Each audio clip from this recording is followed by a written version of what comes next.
This morning, President Trump facing legal hurdles in his effort to reshape the government. Plans to shrink the federal workforce, give Elon Musk's team access to Treasury systems, and scale back U.S. foreign aid, all facing challenges. But the president is still plowing ahead. We got rid of woke over the last 2 weeks. A federal judge paused the White House's implementation of its buyout offer to all federal workers hours before the deadline, now delayed until Monday, after employee unions filed suit arguing it violates federal law. Still, the White House is urging workers to take the buyouts. A senior administration official tells NBC News more than 65,000 workers, or nearly 3% of the federal civilian workforce, have already accepted the deal. The administration is warning workers they could lose their jobs if they don't accept. The administration is also facing a lawsuit from employee unions over USAID, but moving forward rapidly to dismantle the agency that provides billions of dollars in humanitarian aid around the world. We're catching them left and right. We're catching them.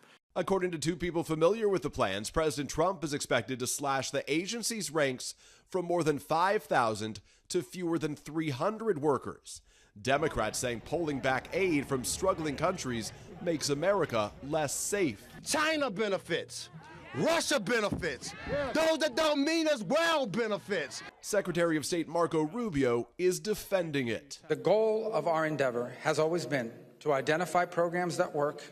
And the president's praising billionaire Elon Musk and the Department of Government Efficiency's team for its efforts. Elon Musk is helping us on it, and he's pretty good. One other flashpoint, DOGE's access to the Treasury Department's massive payment system that includes personal data. A DOGE employee approved by a federal judge to access the system has resigned after the Wall Street Journal asked about his links to a deleted social media account that advocated for racism and eugenics. Other lawsuits against DOGE's involvement with the system are still pending. And back to the downsizing at USAID for a moment. This new plan will shrink the number of staffers dedicated to serve the entire continent of Africa to just 12 people, 8 people for all of Asia, and the 600 employees dedicated to Europe will be slashed to just 10. The unions filing suit against President Trump say his administration is responsible for causing a global humanitarian crisis and costing thousands of jobs. They say only Congress can dissolve an agency. Savannah. All right, Peter, thank you. I want to bring in Kristen Welker, moderator of Meet the Press. Hi, Kristen. Morning. So, the strategy seems to be flood the zone. Oh, absolutely, Savannah and Craig. I was talking to Trump allies overnight who say that that is absolutely what they are aiming to do for a couple of reasons. One, President Trump wants to try to show that he is acting on these campaign promises on the border, cutting diversity programs, gutting those federal agencies that Peter talked about. It's also about trying to create an information overload, Savannah, so that the president's political rivals will be weakened in their attempt to combat him effectively. We are seeing this battle play out in the courts. More than 24 legal challenges to the more than 50 executive actions that he has taken. But in my conversations with Democrats, they acknowledge the courts cannot keep up with the pace and scope of what we are seeing coming from the White House, from President Trump, and from Elon Musk. So, Kristen, to that point, though, the executive orders that are being challenged in court, a lot of them don't have the force of law.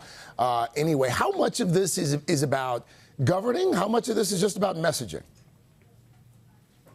Well, look, I think a lot of it is about messaging. It is about trying to make the case that he campaigned on all of these various promises, and now he is following through with it. But, Craig, the biggest question and the biggest battle is going to play out on Capitol Hill. Can he, in fact, for example, get more funding for his mass deportation plan? Is he going to follow through on those tax cuts? There was a 4-hour-plus meeting at the White House yesterday. One of the participants who I spoke with described it as productive and said failure is not an option. But guys, think about the margins. Republicans can only afford to lose one vote in the House in order to enact the president's agenda. Very little room for error. One person telling me failure, though, not an option. But what about the Democrats? It seems that they are searching for a strategy, really focusing on Elon Musk more than Donald Trump at this point. I read a tweet from a congressman in Maine, a Democratic congressman, who said, I'm getting more calls to my office about Elon Musk and what he called a weirdo billionaire having so much power, not about Donald Trump.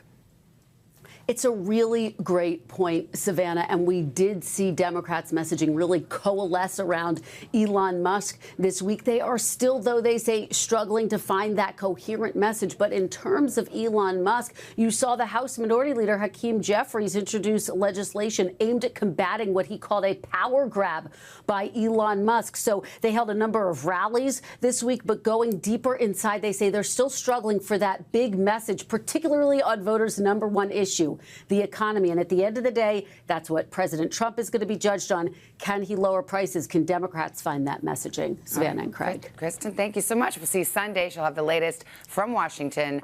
Where else on Meet the Press? Hey, thanks for watching. Don't miss the Today Show every weekday at 11 a.m. Eastern, 8 Pacific on our streaming channel, Today All Day. To watch, head to today.com/allday or click the link right here.